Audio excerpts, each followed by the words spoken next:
All right. We're gonna give it a few more seconds, then we're gonna start letting people in.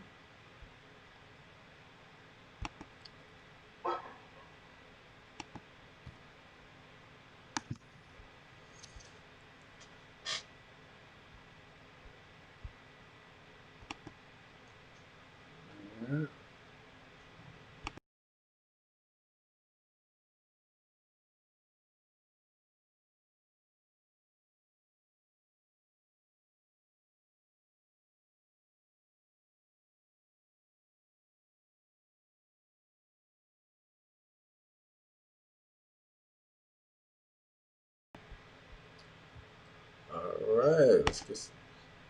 So we might as well go ahead and get started. Welcome, welcome, welcome to all the active, great people and viewers and voters of Richland County. Um, I'm only gonna be here for a second, y'all know. I can't, I'm not gonna do that to y'all today. You know, we we welcome Sarah Jane Walker. Sorry, excuse me, y'all. We welcome Sarah Jane Walker to come moderate with us. We're actually using a different service today because Zoom got us last time, and we don't go out like that. We ain't going out like that. We're not going out like that. With that they won't win because we got all kind of ways to go around folk, and that's the exact reason that we do these type of town halls because many times we're inundated with you know I am media, so we're not going to say the media is bad or anything like that, but at the same time, many times messages are directed from interests that are not coming from your living room, not coming from your table, not coming from your family's interests. And Free Thinkers Radio, we are a platform that encourages free thought. Vote your interests. Vote what is best for your community. Because if everyone is getting the best for their community, we have a bunch of interconnected communities that are striving instead of a lot of jealousy and a lot of bickering, a lot of back talk, a lot of things that in this polarizing election days we can get past. I know it. It might take us a little bit of time, but November 3rd is going to happen. November 10th is going to happen. November 17th is going to happen. November 24th is going to happen. We're going to continue on. Christmas is going to come. We're going to have to go back to being America at some point. So let's start today. And we had Overture Walker in last week for the Richland County Council District 8 race. And today we're welcoming Gary Dennis, the Republican from that same race. There's the bipartisan race there. And we have from the South Carolina Young Republicans, Sarah Jane Walker. We are amazed and thankful to have you agree to do this and agree to join us and agree to help us make sure that we have the proper questions, asked to our candidates, because this is the only way that we can make the type of choices that are going to help our future. And we thank you for that. So without further ado, I'm going to get out y'all way. Because I just came here to I'm only here to let folks know that the Zoom hackers will not win. You know, they will not win. They will not have victory, Ron Young. I agree. Absolutely. And so I'm gonna let you all to it. Remember, we are taking questions in the Facebook chat and in the YouTube chat, and we will be getting those questions answered on live here on air. This is not pre-recorded. This is not pre-recorded. See, this is not pre-recorded. All right, thank you. I'm gonna let y'all go with it. Hey, good evening. Good evening, Sarah Jane. How are you doing? I'm doing well. How about you? Not too bad. Not too bad. Glad to be Good. here. How's the campaign been going? Do what? How's your campaign been going? Campaign's been going great. I have had a blast doing it. Have had very minimum sleep doing it. It's a great learning curve jumping into politics. You know, being a businessman and being retired military, you think you're prepared for everything, but politics is a whole different ballgame. Yeah, I can imagine. So I wanted to give you a minute in the beginning to kind of introduce yourself and talk about you and your family? And then what first got you interested in running? Well, first off, I met my wife at a triathlon. I was doing triathlons professionally for the Air Force. I'd been in there for about 10 years. I was stationed down in Panama City Beach, and I met her on July 4th at Freedom Springs Triathlon, and she blew me off. But went up to Tallahassee and did a training ride and met up with her, and we became really good friends. And then one thing led to another, and we got married.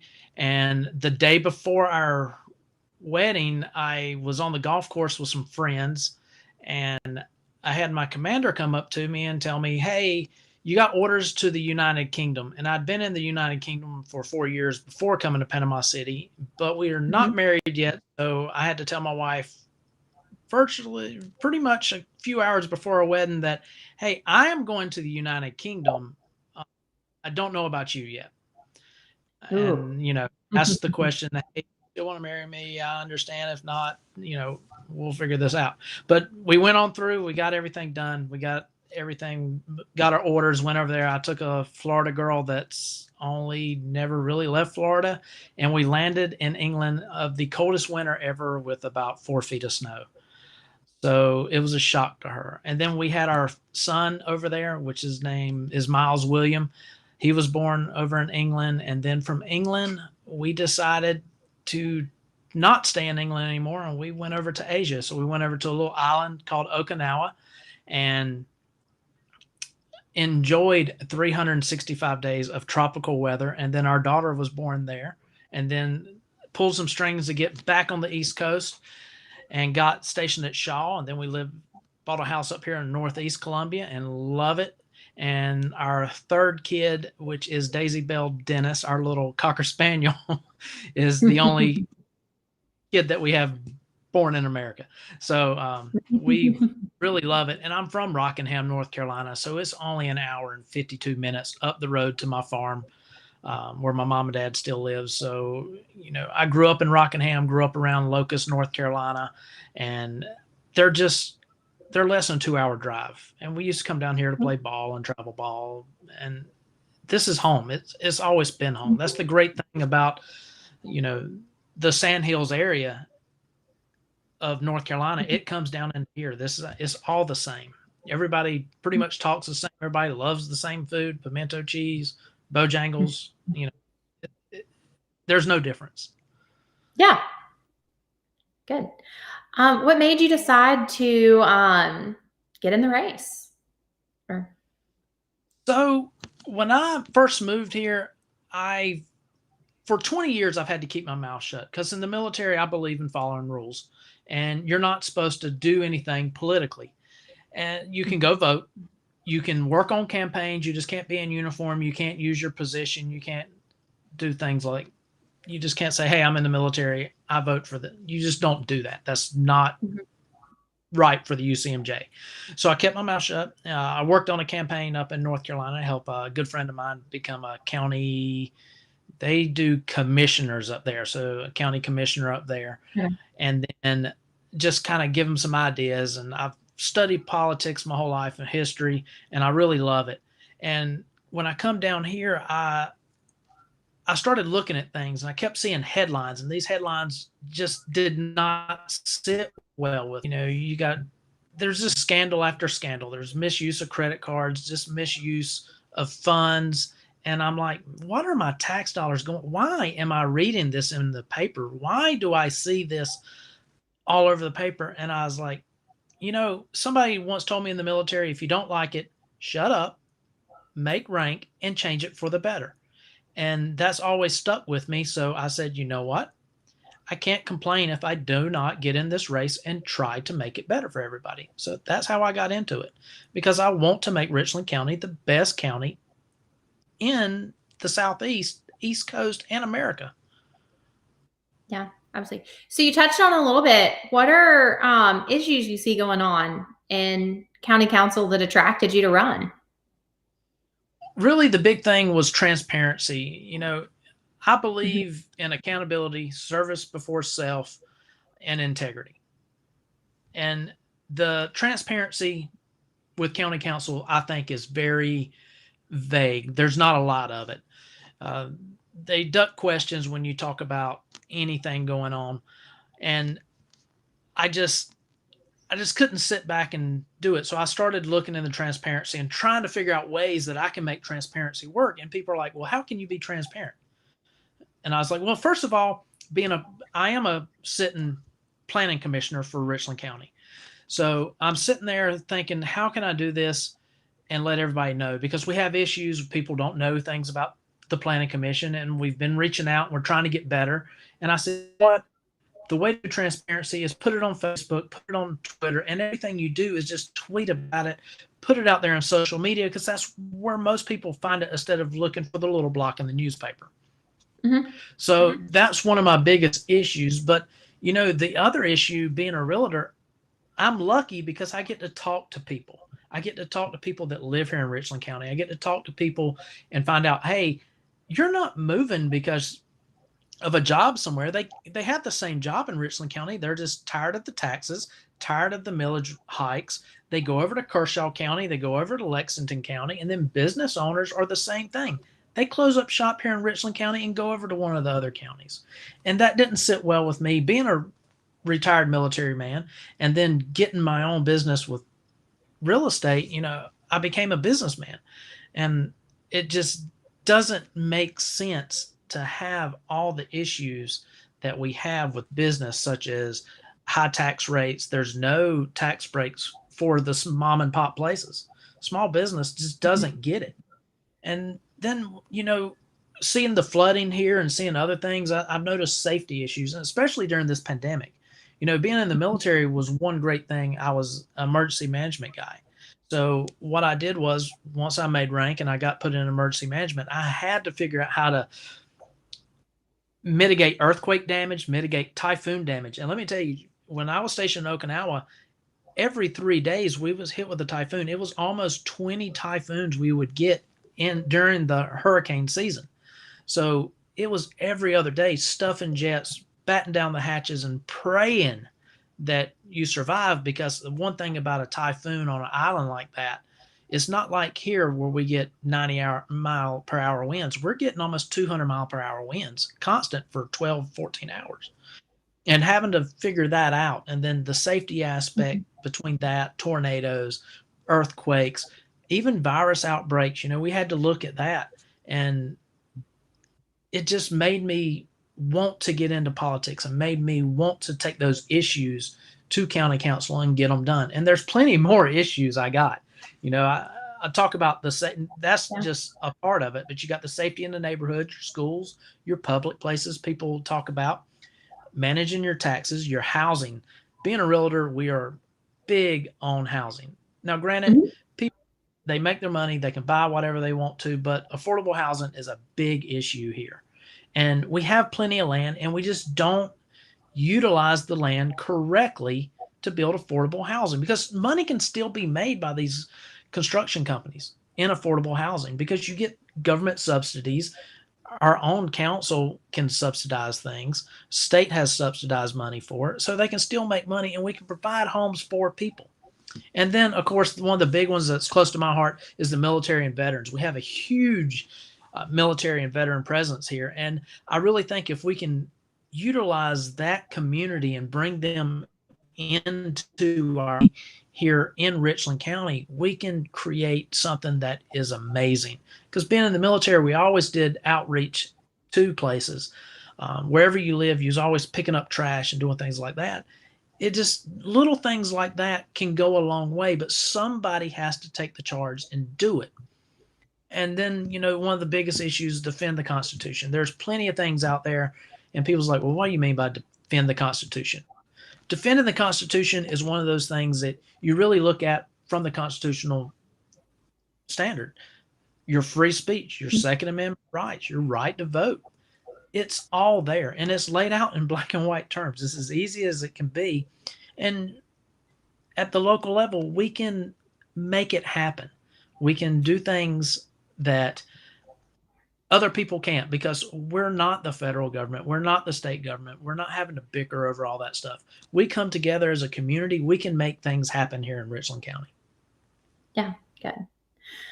Well, I'd really love to touch on and hear from you what you think is going right as well. So we're probably in the middle of the most toxic cycle that South Carolina or the nation has seen. And so I think it's important that we talk about what's going right in our communities and what we want to continue to build on, and what's headed in the correct direction that you want to continue to move forward with. The biggest thing that's headed in the correct direction right now is they waited too long. So it's a negative, but a positive. They waited too long to fix the election commission. But I think they got a good hold on it now, and there's still some issues. I've had people call me, and then I ride up there to look, because I'm going to reach out to the county. I mean, it's a duty as a citizen. It's a duty as a planning commissioner, because I have those contacts that, hey, we need to look at this. But when I get up there, it's not like it was during the primaries. I waited 6.5 hours to vote for 2 people, because me being a Republican, that's all I vote for in my district. And I waited 6.5 hours to exercise that right to vote. But now, people are waiting 35, 40 minutes. And I think that's a good thing. And we're figuring it out. And that's all we can ask for right now, to get it figured out and make it better than it was during the primaries, but build on that for the next 4 years. And well, actually in 2 years when we have more elections, and just keep building on it, and we can get things going. And I think that's one of the biggest strides we've made here in Richland County, is turning that around in a short period. And it's not county council that did that. They started, they put the person in there, but once they got in there, I think they stepped back and let them do it. But that's the other caveat. I think they should have more hands-on involvement in it. You should see more coming from them. Committees and things like that. You got to be on top of it. It's that whole integrity. It's that whole accountability. You are the people that's elected to that seat, so you need to make sure everybody's doing their job correctly. I mean, in business terms, they are the boss. They are the CEOs in county council. So they got to do that. And there's a few that do it better than others. And that's on both sides of the aisle. Like Teresio, I think she is phenomenal doing things. And I think Joe is a great person also. I think those two, and Newton and Bill Malinowski, I think they do a great job of holding people to the fire and asking the questions that need to be asked. But there's a couple that don't. And, and you've seen that in the primary election. There's been a turnaround of some of the people on there that is a turnaround in the Democratic Party. That they had no Republican challengers, and it's already turned around during the primary. So, it's a positive outlook for that. And I think we're going to have more of a positive outlook after this election, when everything's said and done. And regardless if I win or lose, if Overture's on there, I think that he, in his best interest, is going to try to get what I want done. But he's probably, and I think he said these exact words, he just goes at it a different way. But in the end, county-wise, we're trying to get to the same thing. But who has the better path? I think I know I have the better path. I know, because I've had to deal with it. Being in the military, I've worked with the Japanese government, the Ministry of Defense over in England, getting through the red tape of that. If you can do that, you can do anything, especially working with the Japanese government when it comes to environment stuff. Yeah. So that kind of touches a little bit another question I want to ask.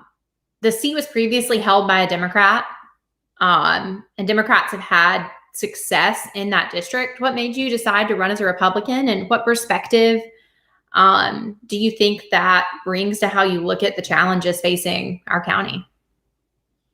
Well, the reason why I run as a Republican is my grandparents were Democrats. My mom and dad were Republicans. And my dad told me, hey, whatever you do, figure it out for yourself and figure out what side. So I'm a conservative Republican. And, that means I have a political and a social philosophy that is stringent upon traditional social institutions of culture and civilization. And it's just building on that. slowly but building on it. And, we're trying to preserve the range of institutions, and organized religion and things of that nature, but giving people the freedom to do whatever they want to do in their religious freedom. Mm-hmm. And I think that's just one of the big things that's going to help me be different than the current Jim Manning that's sitting in there, the Democrat Jim Manning. He's older. I'm 40 years old, so I bring a little younger perspective to it. A perspective that has seen different types of political models, living in Japan and living in England. And, I lived overseas for 14 years, and I served over in what we call the sound box, and I can't remember how many different countries and different places over in there, but seeing the way that they do politics also, because we have to learn that when you go over there so you don't disrespect them. And putting all that together, I think that gives me a better footing to see a different way of doing things, not the same old way that it's been done. I get that all the time. Hey, well, this is the way we've done it. Guess what? I'm not that type of guy. There's a new way to do it, and you can still have your conservative values. You can just be different at it. You can find new avenues. I mean, it's the same thing in technology, same thing in business. Somebody always has a better plan, and that person with a better plan ends up winning. Yeah. So in March, when you were probably first deciding to, or considering filing and getting into this, the world was a completely different place. It feels like we've, had 5 years go by over the course of, instead of a couple months, instead of several months. So how has COVID-19 and the subsequent shutdowns of businesses and the shutting down of schools and all of the challenges that have come with facing this pandemic affected the state of the county and our finances now? And how do you see what your perspective will be in addressing all of that? That's a very difficult question to ask, and the reason why is everybody had different problems. I mean, and I'll be quite up honest with you. I had a problem. When the pandemic kicked off, in my real estate business, I had a great plan laid out. I had plenty of contracts going, and I had to cancel a lot of them because I work with a lot of military members. And when I worked with those military members and the military said, we're done, and they cut everything off, I lost all my income. And I was scratching my head like, what am I going to do? So here I am getting ready for taxes. I got my money ready to pay my taxes. And I'm like, well, praise Jesus that, the president and them decided to let us hold off on paying our taxes so I could use that money. And then once we started opening up, I could make more business and I made more money to pay my taxes when I filed. So that's a good thing. But that was just an issue on my end. And because I was a new business, I didn't qualify for the PPP loans. I didn't have the 2 years of income, the 2 years of tax returns. I had them for my personal while I was in the military, but I didn't have them for my business, showing what I did in real estate. I didn't even, last year was my first full year in real estate. So when I filed my taxes this year, that was to show my business actually going. I didn't get any of that money. I didn't get a chance to get any of that money. I tried, but I failed because I didn't qualify for it. And that was for a lot of other people. So having to hustle and get things done, that was stressful on my end. And I know other people went through it. And you see it in the Facebook groups. Being a realtor, we're in every Facebook group known to man. It's just, you're in there because you're talking to everybody. You got to know what's going on. You want to know what's going on because you are the heartbeat of America. You're the one selling brick and mortar places to live in or have business. And even though a lot of people go, well, it's going to online. Well, guess what? You got to have warehouses and people work in those warehouses and they got to have places to live. So you still are a part of it. And it affected people in a different way. Like my wife, for example, she works in the school system. It affected her. Like she was ready to go back to school regardless of the virus because she missed the kids. Yeah. And we missed our kids having that interaction with teachers. Take, for example, I've talked to other teachers, and they do not want to go back to school because they're scared. Mhm. And I can't say that's a bad thing, because everybody has their own right and reason to be scared of one or another. And I think it's just a unique situation that we all have to look. We cannot sit back and just let it beat us, because America runs. It's going to always run. And if we sit back, then history can repeat itself. If we let our guard down, other countries can take us. And that's one thing that we have to look at. We got to play it smart, and we got to go forward, but we got to do it correctly. We can't just, we can have everything open up, but you still got to do things smartly. You don't want to pack a football stadium shoulder to shoulder, no mask, yelling for your football team. That's just not smart in a pandemic. But if you can cut it down to 25% and let some people enjoy it, let them. It's all about still letting us have our freedoms and not restrict those freedoms, but give us the choice to do them correctly and smartly. It's up to each and every one of us to do our part. Yeah, absolutely. Well, hopefully we'll take some questions from people who are watching in just a minute, but I wanted to follow up a little bit on that.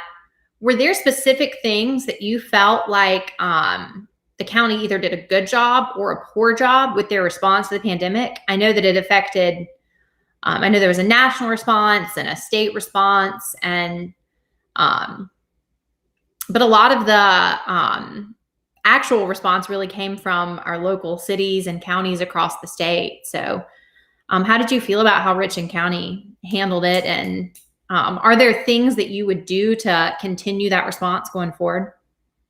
Well, I think that the state of South Carolina is very unique, because our business in South Carolina is business. I mean, that is flat up it. And Richland County, even though all the stuff going on, all the headlines struck me, they sat back and they did things for small businesses.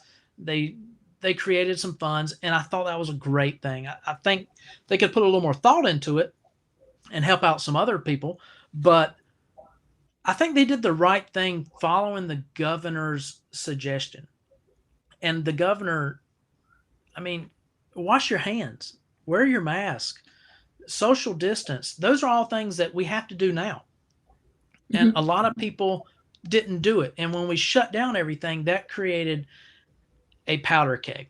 It created people going crazy. So when we started to open back up, that's when we had that rise, because everybody's like, thank goodness I don't have to be in this house anymore. So they tried to go out and they tried to do too much stuff, and that's when we had a rise.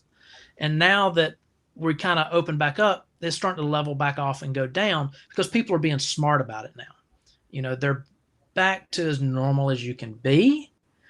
During this, I mean, it's going to be years before we get back to America like it was. I mean, that's a fact. Whether we have a vaccine or not, it's going to be years before we get back to that.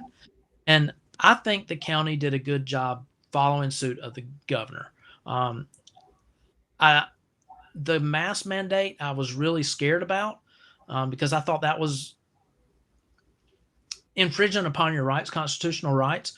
But at the same time, I don't think the federal government can tell us to do that, and I don't think that the state can tell us to do that. But I do think that your local government can enact an ordinance. And the reason why is each county is different.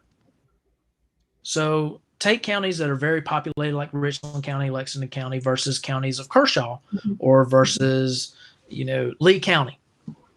They're not as densely populated, so there's only one or two people going to the store at a time, and the mask is there when we're socially around. Because if there's only one or two, then you probably don't really need it. But here in Richland County, you go to Publix, and there's not one or two people in public. I mean, there's 60 to 100 every time you go, from the time it opens to the time it closes. And that's the way it is in every store, every place. Walking down the road, that's just the way it is. So I think that we did a good job following the governor's direction. Yeah, absolutely. So you touched on it a little bit before. There's nationally been a big narrative about voting and all of that, and the integrity of elections. And you touched on, you felt like they've made a lot of improvement since the primary. But the reality is we're in the middle of an election now. People are already voting. How have you seen that running so far? You've felt good about people voting early, and have you gotten, being a candidate, you're probably out and around the polls more than a lot of people are. Have people felt safe and comfortable enough to go out and vote early? That's a 50-50 question. And the reason why I say it's a 50-50 question is because people I have talked to, they felt very safe. Some people do not feel safe at all. And I said, well, did you ask for your absentee ballot? And they said, yes. And I was like, so then why are you standing in line? Well, I'm standing in line to drop it off. Put it in the mailbox. You know, it's just one of those things. I've just had people across the board. Some are, yes, I feel very safe. Some are, no, I do not feel safe. And I think, you know, this is the first time South Carolina's ever done something like this. You know, most of the time we do absentee where you had to have a good reason and get it, and then everybody else shows up on election day. And, you know, that kind of hurt everybody that was running for office locally because, you know, we're not like a national powerhouse that constantly does this stuff. Like, we have a short window because we don't raise millions of dollars. You know, we have a little bit, so we have to use our funds smartly. And, you know, a lot of people's like, well, why do you think it hurts you? And I was like, well, it does hurt me because I don't get that extra time to reach out to voters because there's not enough time in the day. Run this campaign, I'll tell you right now, there's not enough time in the day to do it. But it does help us keep people safe. It does help us from waiting in line 6.5 hours to cast your vote, because this election is a huge one. There's a lot of people. There's a lot of implications across the board on both sides. And people are voting like I've never seen before. I mean, this is a historical vote. You thought Gore Bush was going to be historical. This one's going to be historical. You thought Trump Clinton was going to be historical. Trump Biden, this will be the most historical race ever. And so are you recommending people get out and vote early? So avoid people who've got about 6-hour lines at your polling location. Are you? I'll tell you this. If people are going to vote, when they make up their mind, don't wait. Go vote. Get out. Go vote. Take the time. Do it now. It's better to go get it done. It's just like paying your bills. It's better to pay them on time or before than it is after. You know, you just got to go vote. Everybody needs to go out and vote. I myself, I have not voted because I've been talking and I keep telling myself I need to go do it, but I'm really waiting to have a little more time because my kids want to see it. My son's so interested in this. He's been door knocking with me. He's been watching me make phone calls. They've been stuffing letters to send to people, and he loves politics. He loves the government. And so I'm really waiting until I can get him there. And plus, I'm at the polls anyway. One day, I'm probably just going to walk in there and just go do it when the line's, you know, short. But I do go up there and I check on the people, and the lines are so short, I can't get within that 200 distance to do things, talk to people and hand out push cards. I'm not going to do that and break a. Well, I'm not going to sit there and be at 201 foot and wait on somebody to come by. Or I'm not going to do that. That's not me. I try to get my voice out the best I can through mailing and everything, phone calls, you name it. I've just tried to do it, and I've tried to knock on every door in my district, and that was a huge mistake because I actually figured it out. It would take me about 2 years to do. If I got to talk to everybody for 3 minutes, it would take almost 2 years. That sounds about right. So we're probably gonna wrap up in a minute. Don't have a lot of questions coming in, but I'd love to kind of ask a little more lighthearted stuff and see. I know you've been really busy with your real estate business and with campaigning, and that probably takes up all your time. But did you pick up any fun or interesting hobbies during quarantine when you couldn't go out as much? Or Any good TV shows or books you've been reading lately? Well, I'll be quite honest. To the Tiger King. You know, everybody started posting about it, and I'm not one of those people that watch. We don't watch a lot of TV. We watch Dr. Pol, NCIS, and Criminal Minds. What we watch, and that's when the kids go to bed. That's that 45 minutes that we don't have kids, you know, running around being crazy. So that's our time to wind down, and that's about all we watch.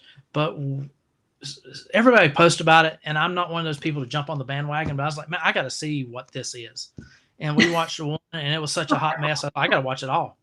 And we watched it all. But that's about the only thing we picked up. As far as hobbies, I don't have time for other hobbies because of politics. And I love riding my Harley. So that was the perfect social distancing thing that we could do. And I collect coins, and I study history and real estate and numbers. And I didn't have time to pick up something new. So I just kept doing what I was doing, but I had more time to do it. So it was actually, I got caught up on a lot of things. I got 2,000 coins. I got the index finally. So it was a great thing. Interesting. We watched Tiger King in our house as well. It was a good pandemic distraction. So before we wrap up, what are ways that people, if they've been interested and like what they have to see, that they can get involved and help your election? So I know many hands make light work, and elections are not solo enterprises. The one thing they can visit my website, of course, and website is www.garydennis4rc.com. I'm also on Facebook. You can Google me, Gary Dennis, and you're going to have about 3 of us pop up. You're going to have my real estate stuff and that pop up. It just pops up. And I don't like that because I believe in the ethics of not utilizing that to protect myself. Case in point, I was door knocking, had some lady, "Oh, you're a real estate agent. Can I have your card?" And I said, "Ma'am, I'm going to be quite up honest with you. I'm out here, doing politics. I'm not going to give you my card because I think that crosses my line of ethics." And I didn't want to do it. And I said, "But you know my name and you can Google me. You go from there." And, but the other thing is, I sent out I think it was about 6,000 voicemail drops, and everything that I sent out, my little cards, I got a card somewhere around here. Well, maybe not, but I got a card, and I didn't create a Google phone number like everybody suggested me to do. I put my personal cell phone number on there, and I told people, if you got questions, you call me. And everybody thought I was crazy, but to tell you the truth, I've had a lot of phone calls and a lot of people asking questions. And of course, I've had some crazy phone calls, but that's going to happen when you put your number out there on the internet like that. It's just going to happen. But that's how you get in touch with me. I mean, Facebook, Twitter, Instagram, Gary Dennis, Richland County, Gary Dennis candidate. They're out there. If you just visit my webpage, that'll point you in every direction. Good. Well, you answered my next question, which is, you have talked a lot about transparency, and the best way for people to reach you is to give you a call. Oh yeah. Or message you. And I'll say it right now. My personal phone number is 803-626-8214. You can give me a call. However, at 9:30, my Apple phone has this great thing that silences it, and it won't start back until 7 in the morning. So that does happen, only because I would never turn it off, and my wife would yell at me when she was trying to sleep because my phone was always ringing. So I figured out how to do that after a Google thing, how to make your phone quiet at a certain time. And so I figured that out. So the best way is... We have had someone ask a question. So what would you say the difference is between you and your opponent? The difference between Overture and I truly believe that I am a new voice here in Richland County. I'm a new set of eyes. I haven't seen how it's been done for 40 years. I haven't lived here 40 years. And a lot of people's like, well, then you're not the hometown boy. I was like, well, I'm not the hometown boy, but I am in the area of the hometown boy. You know, the Sandhills is a great area. The Midlands is part of the Sandhills, part of the Piedmont, and I lived in them both. And I have that view. So I think that sets me aside to see how things were done outside in other government entities, such as Charlotte, such as Stanley County, such as Richland County, such as the United Kingdom, Okinawa, United Arab Emirates. And I think that brings me to have a different view than Overture. And I think that having that gives me the leg up to do things better, to do things faster, and also not being a person that's going to sit back and wait for things to be done. I think that I'm a more of a go-getter, and only the reason why I say that is because that's the way I was in the military. I never liked to sit back and wait. That's the same way I am in real estate. I go get it. I tell people all the time, I tell my clients all the time, listen, we will sit and wait until you're ready to buy. Once you're ready to buy, you tell me to go, and then you hold on, because I will go 900 mile an hour and we'll get it done. And that's the same way I'm going to take my approach to politics. When I get elected, that's going to happen. So one more lighthearted question before we wrap up. In District 8, you talked really passionately about why you love living in this area and why you want to run. What is your like must see or must do activity in District 8? Like fun activity? Or favorite restaurant, or what is it that your go-to or fun activity, or the jewel that you want to show off in your district? I have a huge heart for Sesqui State Park because I live right behind it. I love that area. But I also love the community. District 8 is so much different than the other districts. You know, we have Decker Boulevard, and then we have that area up on Killian, a little bit of it. But we have a lot of people. We have a lot of communities. And when you go in these communities, you see some that take pride, and you see some that are everyday hardworking people that are not retired. They don't have time to do that. So I want to bring that to District 8. I want to expand that out. If we can get everybody in District 8 to do that, every other district is going to be like, when they ride through District 8, they're going to be like, what is going on over in here? Like, there's no trash on the road. There's no, and I think District 8 is just that unique because there's so many people here of all kinds of race, religion, all over the world. I mean, the guy that lives across from me, I don't know where he's from, because the only thing he told me, it used to be part of Russia. And he says it so fast. I'm like, where? He goes, it's that country that used to be part of Russia. And then we have some people from Africa that lived across from us, have retired military, have retired teachers. It's just a great district of everybody. And that's what I love about it, because you can find out so much history around the world just talking to people in Richland 8. Great. So any last messages you want to get out before we go? I would like to take this time to tell people, whether you're a Democrat or you're a Republican, I think at your local election, you need to really sit down and you need to look at the candidates. You need to look at the issues of the candidates. You need to reach out to the candidates. You need to ask them the questions, because we are not your federal craziness that's going on. You guys see it. You try to watch any TV, you're going to see 5 Jamie Harrison ads and 5 Lindsey Graham ads and 2 Trump ads and 2 Biden ads. That's just happens. And then you're going to see 1 from Joe Wilson and 1 from Adair. That's it. And they're taking up the spotlight. But remember, those people, they do all that stuff up at the federal level. But down here, we are the people that set the taxes for your property, for your cars. We're the people that drive these roads every day. We're the people that will get these roads fixed. We're the people that you see in the grocery store.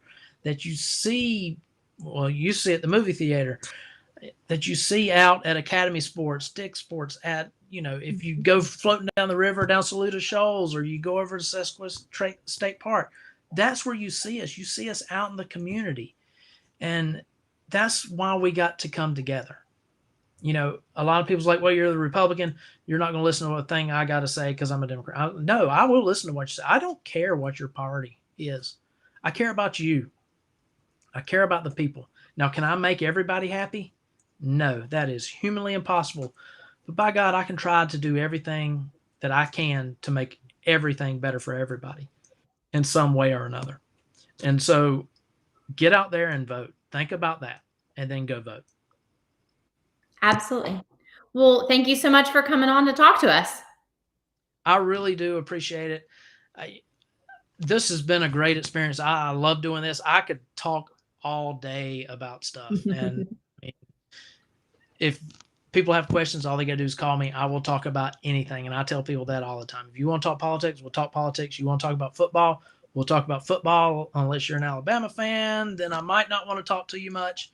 But I will talk about anything. I love talking to people, because the more you talk to people, the more you learn. The more you learn, the better you can be. Okay. Well, thanks. All right. Thank you very much, Sarah Jane, for taking your time to interview me. I really do appreciate it. And thank you to Free Thinkers Radio. I listen to Free Thinkers all the time because I think they got some great stuff going on. And I can't wait to hear more. I can't wait to see what else they got cooking, because it's a great podcast. It really is. And, David is awesome. I think he should have a question and answer session for him, because I think he's got some passion. Don't give folk no ideas, man. Media being correct. He wants to hear all of it. And I think that's what we're missing on the big grand scheme of things. The people. Absolutely. I appreciate both of you, Mr. Dennis. I appreciate you sharing your thoughts, your vision for the county and for this District 8. And definitely best of luck to you in your campaign. I hope more people get a chance to have that in-person feel with you. Because like you said, when you have a chance, hearing you over this past hour, I've learned way more about you than I could have learned from doing some Google research. And so I think that's why these are very important. And thank you very much, Sarah Jane Walker, for having the questions on deck. Right? First of all, y'all, I didn't give her no questions. She had her own research, her own homework. She came prepared. There's something to that. We like that. We thank you. We thank you for doing that for us. I appreciate it. I had a good time. Absolutely. This won't be the last time now. Don't you run from us. Don't you block my number. Absolutely. And like I said, make sure that you vote your interest. Mr. Dennis has made a great case for the aggression, the focused approach that he'll take to the campaign if he's elected. Make the right decision for you and your family is the best thing I can tell everyone out here. And thank y'all for joining us. We have a few more coming before October 20th. October 20th is going to be kind of exciting. We have an in-person forum with all 6 of the candidates for Richland District 2. In person. Whoa. Yeah, it's going to be something. We measured it out. We can get them 6 feet apart, so we're going to try this out. Because school board, people don't know, is a socio-economic government all of its own. When school board makes a decision, it's hard to figure out which phone calls you make to change that thing, because there are not very many you can make. So school board is more important than anybody would ever imagine. I think it gets overlooked a lot because it's nonpartisan. How about that? It's just about who you think is the best. Isn't that crazy? It's crazy. Elections. Wow, they do that. So look forward to y'all on October 20th. Join us for that. And in the meantime, make sure that you are looking at everyone that's going to be on your ballot. Go to scvotes.com. See what elections are on your ballot. There are races that you may not have researched these candidates yet, and you may not know about them the way you may not have known about Mr. Dennis until our promoted post hit your page, or however you're tuning in with us today. And we like to Definitely encourage you all to continue your efforts, continue, and Mr. Dennis. Either way it goes, we're going to see more of you because people like you with the type of energies you have for our community, they don't go away. You know, they don't go away either way. Elections don't change things like that. Absolutely. Until next time, thank y'all for joining us. Thank you. Good evening. Very much, David. Thank you, Sarah Jane. Absolutely.